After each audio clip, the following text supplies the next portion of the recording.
Yo, stop scrolling. Right now. Put the phone down for 1 second and breathe, because what I'm about to lay on the table is not a breakup story, it's a body on the floor situation, and the body ain't Klay Thompson. The body is a black woman you've probably never heard of, who never walked into the room, never picked up a phone, never met these two famous people in her life, and who right now is paying for somebody else's relationship out of her own checking account. Megan Thee Stallion didn't just end a relationship on April 25, 2026. She lit a fuse. She walked into the room, dropped a match made of question marks, walked out, and let the building burn with another woman locked inside it. And the kicker? The fans cheering the fire. They still think they're the heroes of the story. So before we say one more word, this is Melanin Scope Media, and if you want the version of this story that doesn't end at, the Queen got her revenge, hit that like, hit that subscribe, and lock in, because the receipts I've got lined up in front of me right now are about to rewire how you see this entire situation. From the jump. No filler. No fluff. Just paperwork. Pull up. Pull up a chair, grab whatever you drink at midnight, and let me walk you through how a Saturday night Instagram story became a career-ending event for a stranger. The date matters. April 25, 2026. A Saturday. Not a Tuesday afternoon. Not a Wednesday morning. A Saturday at peak engagement hours, the exact slot every publicist on earth knows is the algorithmic golden hour, the moment when fan bases are awake, bored, hungry, ready to mobilize, and the news cycle has the least competing noise. That's not an accident. That's a launch window. Astronauts pick those. NASA picks those. PR firms pick those. People in their feelings at 2 a.m. do not pick those by coincidence. And what got launched at that exact moment was a missile shaped like a vent post. A missile dressed up in a hoodie. A press release pretending to be a diary entry. That kind of timing doesn't come from heartbreak. That kind of timing comes from a calendar. And calendars don't cry. Calendars schedule. Megan posts to her Instagram story. The words are precise. The punctuation is louder than the words. She writes about cheating. She writes about being paraded around somebody's whole family playing house. She writes about cold feet, mood swings during basketball season, holding a man down. And then she lands on a single sentence designed to detonate, now you don't know if you can be monogamous. For question marks. 4. Not 1. Not 2. 4. Sit with that for a second. For question marks is not a question. For question marks is a casting call. It's an audition flyer. It says, ladies and gentlemen of the internet, please mentally fill in the blank with a name, and the louder you scream that name, the more this post works. Because if you write a name, you get sued. But if you write 4 question marks, you get a manhunt with plausible deniability stapled to the back of it. That's not heartbreak. That's architecture. That's somebody who has been writing hooks for 10 years using the exact same tools she uses to make a verse hit, just pointed at a real human being instead of a chart position. The fans didn't read event. The fans read a hunting order, and they followed it like a GPS turn by turn. Voice navigation on. Destination locked. Then, because one shot wasn't enough, she fires a second. Same night. Hours later. A polished, lawyer-laundered statement sent to People, to E! News, to TMZ, all on the same evening. Suddenly the voice changes. Suddenly we're not in the IG voice anymore. Suddenly we're in publicist mode, with phrases like trust, fidelity, respect, non-negotiable, prioritize myself, peace, clarity. Sis, you went from cussing somebody out in a hoodie to quoting a yoga retreat brochure within 5 hours. That is not a woman processing. That is a woman executing a 2-stage launch. The emotional payload goes to the fans. The corporate payload goes to the journalists. 2 different audiences, 2 different tones, 1 synchronized strike. Both targets hit on the same night. And nobody, and I mean nobody on her side, paused for one breath to ask the question every adult in the room should have asked: what happens to the random woman the internet is about to convict? Nobody. Not the publicist. Not the manager. Not the label. Not the lawyer. Not one grown person in a six-figure suit pumped the brakes for 30 seconds. They let the gun go off and walked out the room. Because here's what happened next. Within 24 hours. Not days. Hours. The internet's amateur detective brigade had already stamped a name onto the empty space behind those 4 question marks. Lexi Brown. 31 years old. Seattle Storm guard. WNBA. Different league, different sport, different industry, different tax bracket, different everything. And what was the evidence? What was the smoking gun? What did this digital jury bring to the courthouse as Exhibit A? An Instagram unfollow. That is the whole case. One athlete unfollowing another athlete on a social platform where pro athletes follow literally hundreds of other pros and unfollow each other every other week for reasons ranging from, "My assistant manages this account," to, "I got tired of the workout reels," to, "I hit the wrong button while doom scrolling on the team plane." That is the entire forensic file. An unfollow. And on that unfollow, a black woman's entire year got set on fire. That is not detective work. That is dart throwing at a corkboard with somebody's face on it. Blindfolded. Drunk. With somebody screaming the wrong directions in your ear. Let me say it one more time because the people in the back are still missing it. A working-class WNBA player who had nothing to do with this couple's relationship was hunted across the internet, harassed in airports, threatened in her DMs, watched her family get threatened, and forced to hire personal security out of her own pocket, because a fan base saw 2 athletes hit the unfollow button in the same general window. That is the level of evidence we're working with. That is what the Protect Black Women Army decided was probable cause. And nobody on Megan's side stopped it. Not in hour 1. Not in hour 12. Not in hour 24. Not in hour 72. Silence. Total, deliberate, transactional silence. The kind of silence that gets paid for. The kind of silence that has a profit margin attached to it. The kind of silence that books the studio time for the next single while the fire is still burning down the block. On April 26, 24 hours after the missile landed, Lexi Brown went to her own Instagram story and tried to put out a fire she didn't start. Her words were surgical. Lawyer clean. No emojis stacked 17 high. No question marks doing emotional choreography. Just sentences. She said she'd seen what was being said online, and that none of it was true, and that she had no involvement in this situation. Then she added that this week was the start of her WNBA season, and that her focus was fully on that. Read that side by side with Megan's post. One reads like a person typing in the elevator between meetings. The other reads like a person who already called a lawyer. Guess which one is panicking and which one is calculating. The cleaner the language, the more honest the speaker. That is a rule that holds up across every public scandal in modern history, and it holds up here too. The drama in the language is inversely proportional to the truth behind it. Lock that in. It will save you 1,000 hours of internet detective work in your lifetime. Save the rule. Tattoo it on your timeline. But it didn't stop. The threats kept landing. The DMs kept flooding. Her family started getting comments. Her phone became a war zone.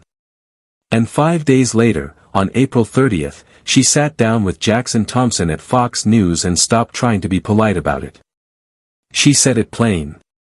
She said she and Klay knew each other casually because they both play professional basketball. She would have called him a friend. She doesn't know Megan Thee Stallion. At all. Not in passing, not at an event, not through a mutual friend, not through anything. So how exactly is a woman who has never breathed the same air as Megan supposed to be the villain in a Megan storyline? How does that math even work? It doesn't. It never did. And every adult in Megan's camp knew that on day one. They knew. The publicist knew. The manager knew. The label knew. And every one of them decided that protecting the narrative was worth more than protecting another black woman's name. That decision has a name too. It's called collateral damage. And the woman absorbing it is real. Her name is Lexi. Then Lexi said the line that should have ended the conversation forever, and instead, the internet just scrolled past it. She said she was the only person who had denied involvement. The only one. Read that again. The two people who could end this with a single sentence, Megan and Klay, the two people who actually know who was and wasn't in their relationship, were both completely silent on her name. Both of them. Not a tweet. Not a story. Not a follow-up. Not a single line from a publicist clearing the wrong woman's name. Why? Because clearing her name would deflate the entire narrative. A clean denial would pop the balloon. The sympathy tour needs a villain in the empty slot. The single rollout needs heartbreak fuel. The Broadway tears need a target. If Megan tweets one sentence saying it's not Lexi, the whole emotional architecture collapses, and the single drops to half the streams it would have done with the mob still chasing. That is how you measure intent in 2026. You don't look at what somebody said. You look at what they refused to say while they had every opportunity in the world to say it. The receipt is the silence. The silence is the confession. So Megan is silent on purpose. Klay is silent on purpose. And Lexi is alone, swinging at ghosts in front of a national audience, while the two people who built this room are sipping tea behind the curtain. She told Fox News she'd been getting threats on her life, threats on her health, comments and threats targeted at her family members, and that she'd had to hire security to travel with her places. Hire security. Pause on that one phrase. A WNBA role player on a WNBA salary is paying out of pocket, off her own card, for a personal bodyguard, because of an Instagram rumor that two famous people could end with one sentence apiece. That is not girl drama. That is not a messy situation. That is a real-world consequence with a real-world price tag attached to a woman who had no business being on the invoice in the first place. Add it up. Bodyguard hourly rate. Travel costs. Hotel surcharges. Extra airfare. Insurance riders. Background check fees. That's not a podcast budget. That's a six-figure dent in a year she was supposed to use to build, not defend. Build a brand. Build a podcast. Build a season. Instead, she's building a paper trail of receipts she shouldn't have had to keep. And here's the part that should make every single one of us angry. She kept going. She said, quote, "There's this massive outcry for protect black women, and nobody has mentioned my name in any of those conversations." Read that. Read that and let it sit in your chest. The biggest cultural slogan of the last decade, the one that's been printed on hoodies, stamped on speeches, screamed into Grammy microphones, was completely silent the moment it could have actually saved a black woman who needed it. The hashtag didn't trend. The famous allies didn't speak up. The think pieces didn't drop. The Protect Black Women Army didn't deploy. Why? Because the wrong black woman was bleeding. Wrong tier. Wrong industry. Wrong follower count. Wrong publicist. Wrong access. And so the slogan went into hibernation until the next time it could be deployed against a target that matched the brand profile. That is not a movement. That is a marketing campaign. And there is a difference, and the difference matters. The difference is the woman crying in an airport with her bodyguard at her elbow while the queen takes another curtain call. Now here's where I have to take you somewhere none of the other commentators are taking you. None of them. Because they're all running the same script. Megan's the queen, Klay's the villain, Lexi's a footnote, breakup is messy, water under the bridge, on to the next single. That is the comfortable version of this story. That is the version that fits inside a 90-second TMZ recap. That is the version designed to expire by next Friday. I am not running that version. I am running the version that asks the question every major outlet is too scared to ask. Here is the unique angle nobody is putting in print. This isn't a breakup story. This isn't even a cheating story. This is the first documented case study of a protective movement being weaponized into a hunting party against the very people it was supposed to protect, and Megan's silence is the smoking gun.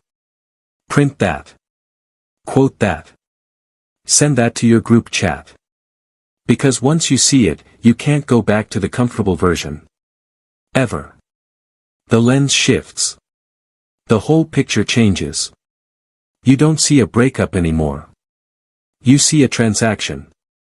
Lock in for this section, because once you see it, you can't unsee it.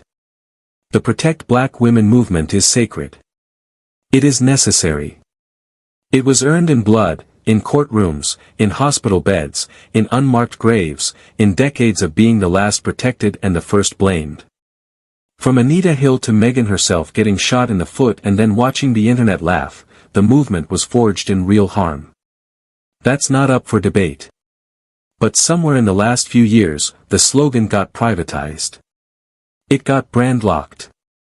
It got monetized. It got attached to specific record labels, specific PR firms, specific publicists, specific income brackets. And now it operates like a membership card. You qualify, or you don't.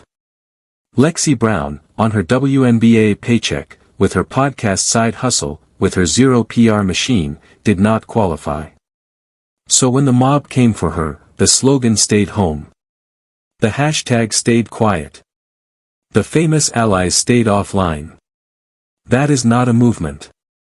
That is a fan club with branding. And the bill for that lie is being mailed to women like Lexi every single week, and you won't see it on a magazine cover. You'll see it on a hospital bill. You'll see it on a security invoice. You'll see it on a podcast download chart that fell off a cliff in a week. And the most damning evidence is the timeline. Pull it up. Hour 0, Megan posts. Hour 2, the name Lexi Brown is trending.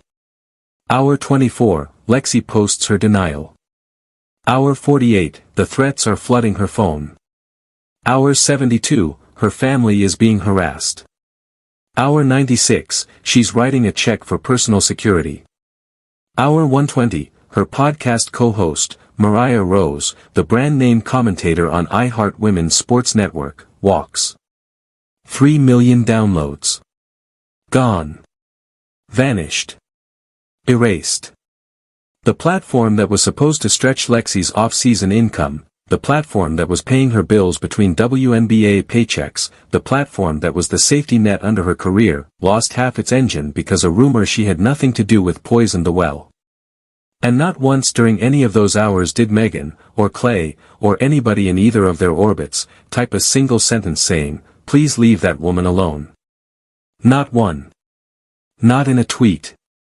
Not in a story. Not in a quote to a journalist. Not in a quiet aside off the record. Nothing. Total, deliberate, deafening silence. A silence so loud you can hear it through the speakers on your phone. Mariah Rose deserves her own paragraph here, because what happened to her tells you everything about how fast the so-called sisterhood collapses when the optics turn. Her last recording date was April 14th, before Megan's missile even hit. So technically the business decision was already in motion. But the public announcement came after the rumor exploded, which meant from the outside it looked like she was running from Lexi. And here's the part nobody wants to admit out loud. Mariah herself confirmed she'd reached out directly to Lexi, asked her plainly, "Was it you?" And Lexi told her flat out, "Girl, it's not me." Mariah believed her. And then the threats kept coming. The DM floods kept rolling in. The pressure kept compounding. And eventually Mariah made a business call that any rational person would make in her position, because the platform was poisoned and the algorithm was punishing the show by association. That is the Protect Black Women Army's actual scoreboard. Two black women's careers and incomes taking direct hits inside 1 week. Zero apologies. Zero corrections. Zero accountability. Zero think pieces. Zero hashtags. Zero time 100 mentions. Just silence and a new single dropping next quarter. Just press tour stops and red carpets and people clapping at a Broadway curtain while two careers smolder off stage. Now zoom into the words Megan picked, because the words are everything. She didn't pick those words by accident. She is a multi-platinum lyricist with a decade of experience picking words for maximum impact. When she wrote the phrase "had me around your whole family playing house," she didn't pick the word family by accident. Family is the trigger word that activates the audience's protective reflex. Family means betrayal isn't just about the bedroom, it's about the dinner table, the holidays, the mama's house photos. Family recruits emotional foot soldiers. Family makes the audience feel personally insulted on her behalf. That is not venting. That is recruitment language. Any songwriter who has ever worked with her could tell you, that word was workshopped. Maybe not in a studio, but in her head, in the elevator, on the way to the post button. Words that surgical don't just fall out of a thumb. They get loaded into the chamber before the safety comes off. And the safety came off the second she hit send. And the 4 question marks at the end of monogamous. Let's go back to those for a second, because they are the most surgical piece of punctuation I have ever seen in a celebrity vent post. 1 question mark is a question. 2 is irritation. 3 is a meme. 4 is engineered audience participation. 4 says, I am not going to name the person, but I am going to leave the door so wide open that a Twitter mob could drive a freight train through it. And that's exactly what happened. The freight train arrived in 24 hours.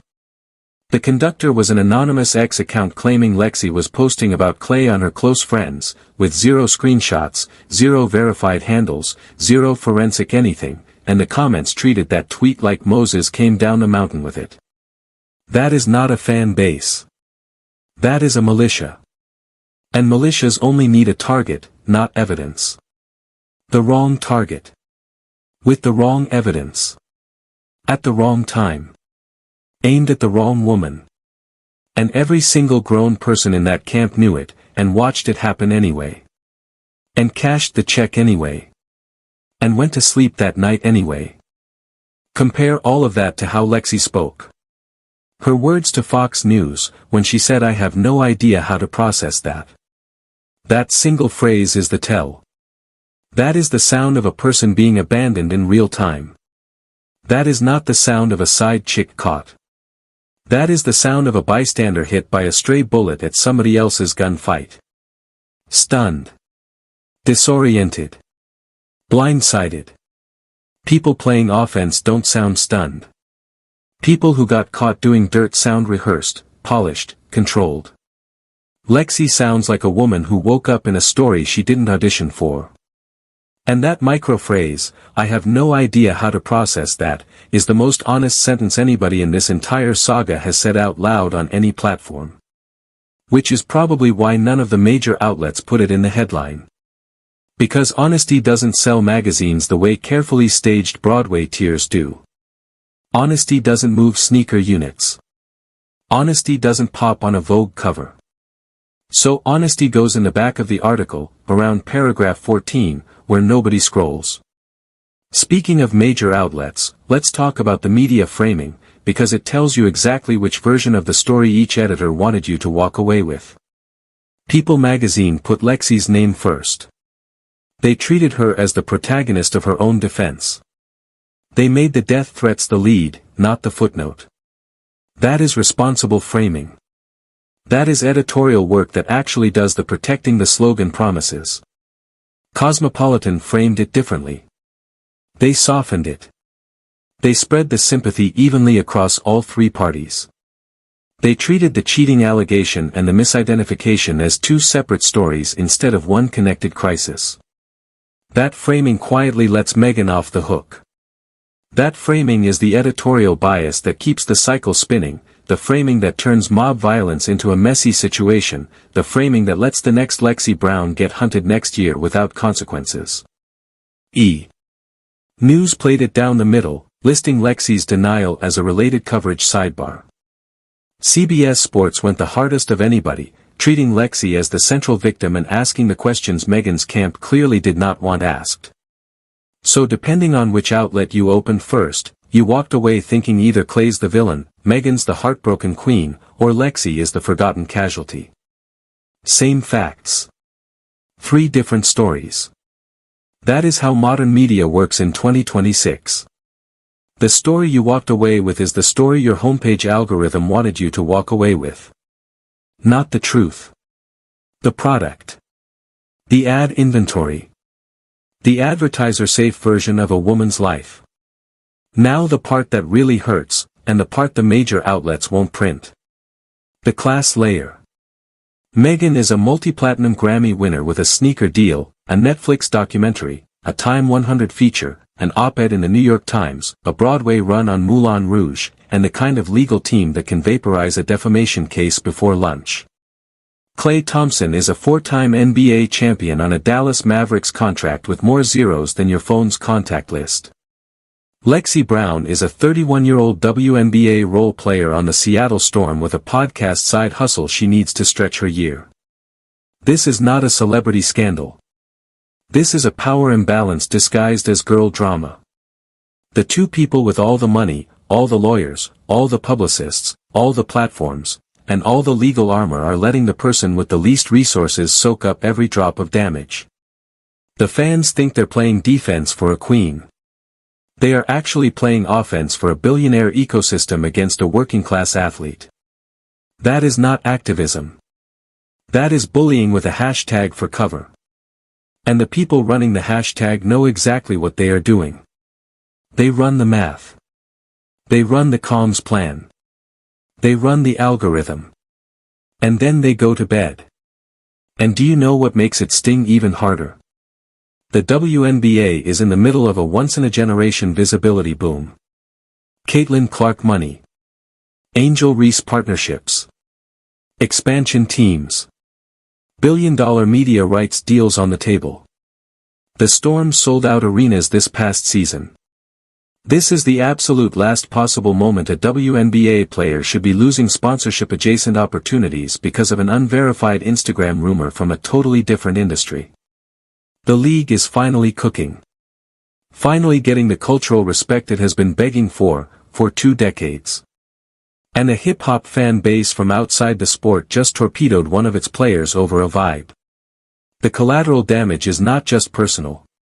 It is institutional. It sets a precedent for every future cross-industry beef.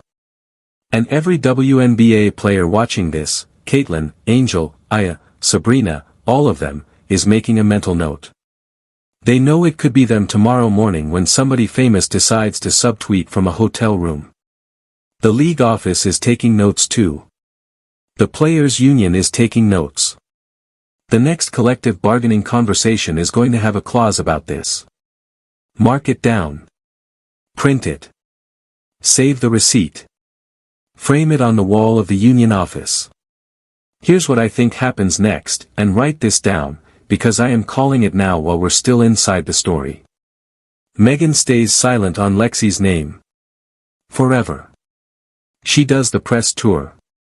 She drops a song that talks about growth, betrayal, peace, moving forward. She cries on one more red carpet. She lands a Vogue cover where she stares wistfully out a window in a $4,000 dress. The Lexi chapter gets quietly buried under a new single rollout and a Fashion Week appearance. Mark my words. Within 60 days, Megan pivots into a self-love era rebrand, and her fan base moves on like nothing ever happened. Like Lexi's name never trended. Like the threats were never real. Like the security detail was a figment of somebody's imagination. And while Megan is healed on the magazine cover, Lexi is still going to be paying for her own security out of pocket, still getting eyed in airports, still answering questions at gas stations from strangers who think they recognize her from a comment section. Silence is the loudest weapon in celebrity culture. Megan's team knows exactly how to swing it. They've swung it before. They'll swing it again. And they'll keep swinging it until somebody with a louder microphone makes them put it down. Until somebody bigger walks into the room and turns the lights on. Klay does what Klay does. Posts a workout video. Hits Dallas Mavericks practice. Drops a vague "I'm just focused on basketball" quote at a shoot-around. Lets the news cycle bury this. He doesn't say a word, because confirming or denying anything opens up a defamation suit, a TMZ feeding frenzy, and a press cycle that follows him for years. Smart for him. Brutal for Lexi. And brutal, by the way, for his image with black women specifically, because the receipts on his silence are being written right now, and he doesn't even know it. Every black woman who watched this play out is filing it away in the same mental folder she keeps every other story where a black woman got fed to the wolves while the famous people kept their hands clean. And those folders compound. They grow thicker with every cycle. They show up at the box office. They show up at the streaming numbers. They show up in jersey sales. They show up everywhere except the headline, where the publicists pay to make sure they never appear. The folder gets thicker. The trust gets thinner. The math eventually catches up. But here's the alt history that nobody is letting themselves imagine. What if Lexi doesn't take the loss? What if she goes bigger? What if she sits down with the Breakfast Club, or Joe Budden, or a long-form interview at The Athletic or ESPN? What if she pulls phone records showing zero contact with Klay during the alleged window?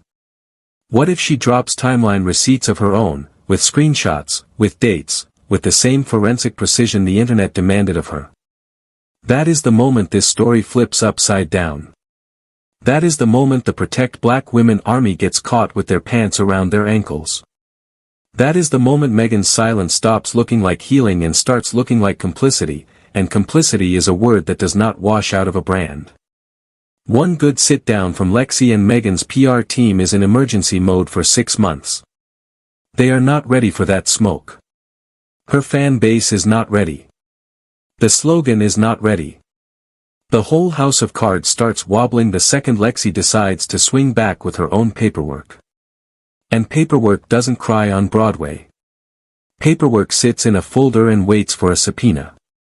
And if even one major brand, Nike, Gatorade, State Farm, doesn't matter who, decides to publicly stand with Lexi Brown, the moral high ground is gone forever. The first sponsor to put their logo next to her name and say "we believe her" is going to make Megan's silence sound deafening in every boardroom in America. Those calls are getting made right now. In conference rooms. Behind closed doors. While you and I are sitting here breaking down the story. The WNBA front office is having that conversation. The Storm front office is having that conversation. Her agent is on the phone. The league's lawyers are watching. The players' union is watching.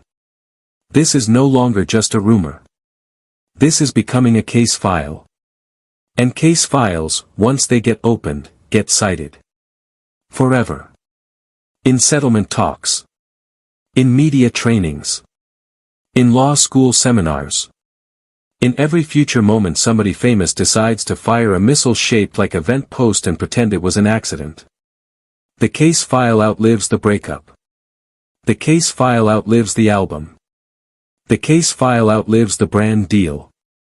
5 years from now, when historians break down the 2026 celebrity news cycle, this is not going to be remembered as the Megan-Klay breakup. That part is a footnote. This is going to be remembered as the moment Megan's brand cracked. The moment people started asking out loud, in print, with bylines, whether the Protect Black Women slogan was real or rented. That kind of credibility damage doesn't bounce back fast. It lingers. It compounds. It shows up in every future album rollout, every future interview, every future hot girl summer press cycle. It shows up in the next time she needs the slogan to defend her, and the audience that's actually paying attention remembers exactly what she did, and didn't do, in April 2026. The brand is not dead. The brand is wounded. And wounded brands either heal in public with humility, or they bleed out in slow motion behind a publicist's smile. Right now, the bandage isn't even on. Right now, the wound is open and the cameras are still rolling. And the WNBA. Watch the WNBA. The league is going to quietly tighten its social media protection policies for players. There is going to be a players' union conversation about hip-hop fan bases targeting WNBA athletes, and I mean a real conversation, with lawyers in the room and a budget line attached to it. Caitlyn, Angel, Aya, Sabrina, all of them are going to be watching how this resolves, because they all know they're one subtweet away from being the next Lexi. And the league is going to remember which celebrities respected its players during this moment, and which ones treated them as acceptable collateral damage. Megan is going to find that out the hard way at the next WNBA crossover collab she pitches. The doors are going to start closing quietly, one boardroom at a time. She won't know it's happening until the calls stop coming back. And by then, the cycle will have already turned, and the next Protect Black Women moment will be testing whether the slogan still has any voltage left in it at all. And the answer to that test is being written right now, in a security receipt, in a podcast download chart, in a Fox News interview transcript. One more layer before we land this plane, because it has to be said out loud. The men in this story are doing the same dance they always do. Klay is silent. The mutuals are silent. The teammates are silent. The barbershop podcasts that usually have a hot take on every breakup are unusually quiet on this one, because nobody wants to volunteer for the Megan fan base's next target list. And that silence from the men is its own kind of receipt. Because the same energy that should be asking Klay why he won't clear the wrong woman's name is the energy that goes missing every single time the call is coming from inside the house. Black women carry the slogan. Black women refresh it on social. Black women defend it in comment sections. And when a black woman needs the slogan to actually do the thing it claims to do, the room goes quiet and the volume goes back up on the new single. The pattern is the proof. The proof is the pattern. And the pattern is older than any of us in this comment section. And let me throw one more receipt on the pile while we're here, because the broader culture is part of this story too. Every time a high-profile black woman gets accused of something publicly, the same playbook runs. The accusing party benefits from the sympathy economy. The accused party absorbs the algorithmic punishment. The mutual friends go silent. The brands wait to see which side wins the news cycle. The think pieces show up 6 weeks late, after the damage is irreversible. And the rest of us, in this comment section, in this group chat, on this side of the screen, are left holding receipts that we know will never get read into the record. That cycle didn't start with Lexi. That cycle won't end with Lexi. But this might be the first time we caught the cycle on camera in real time, with the receipts time-stamped, with the names attached, with the price tag visible. And once you can see the cycle, you can name the cycle. And once you can name the cycle, you can refuse to participate in the cycle. That is the only piece of power the people in this comment section actually have. Use it. Save it. Pass it on. Whatever happens from here, one thing is already locked in concrete. Megan has lost the trust of every black woman who was actually paying attention. The ones who watched the receipts. The ones who built the timeline. The ones who noticed the silence and clocked it for what it was. That receipt does not expire. It does not get buried by a single rollout. It does not get washed away by a Broadway curtain call. It sits in the record forever. And the next time a Protect Black Women moment comes along, because it will come, the people who saw this in real time are going to remember exactly who got protected and who got fed to the wolves. The hot girl coach taught us a lesson. Just not the one she meant to teach. And the woman she let burn in the public square. She is still standing. She is still on the Storm roster. She is still recording. She is still showing up. And one day, when she tells the full story on her own terms, on her own platform, with her own timeline, on her own page 1, the whole hashtag is going to choke on the receipts. Mark that date. Lock it in. And remember who told you first. This is Melanin Scope Media. We don't follow the narrative. We break it open. Hit that like, hit that subscribe, and stay locked in, because what's coming next? They really don't want you to hear it. Not even a little bit. Not at all. The next chapter is coming. The next receipt is loading.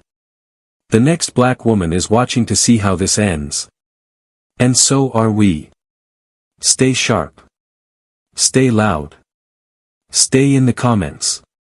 We ride at sunrise.